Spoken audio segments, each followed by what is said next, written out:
Controversy allow করি না, যার জন্য মায়াপুর বাসীদের সাথে কিন্তু আমার একটা বিশাল গন্ডগোল বেঁধে গেছে।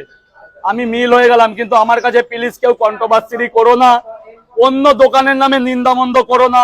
তোমরা বোলাগা তোমরা আসো, জাস্ট আমার পরোটার ভিডিও করো, ওই বোতল ফোতল হ্যান ত্যান আমি পছন্দ করি না করি না করি না। এরপর কিন্তু বোলাগার আমি নোটিশ দিয়ে আগের মতন বন্ধ করে দেবো, নালে আমি কিন্তু যার প্রতি আমার মনে হবে এ আমার ডিস্টার্ব করছে তাকেই আসা বন্ধ করে দেবো।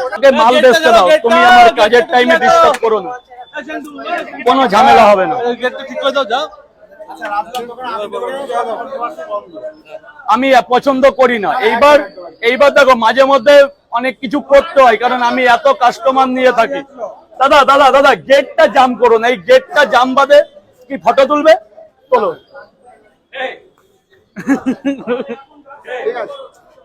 মানে আপনি কি করবেন বলুন, পরোটা খাবেন না ফটো তুলবেন? তাহলে লাইনটা করুন স্যার, এটা রেখে দাদা এই দিকটা জাম করো না দাদা, আমার কাজ, আমার দোকানটা বন্ধ হয়ে যাবে পরে। দাদা দোকানটা বাবা বাবা হ্যাঁ যাও বাবা যাও, লাইনটা করো বাবা, ভাই লাইনটা করো ভাই। আরে হ্যাঁ হ্যাঁ সব হবে, তুমি দাঁড়াও না বাবা। ভাই এইখানটায় জাম করো না দাদা, দোকানটা বন্ধ হয়ে যাবে ভাই প্লিজ।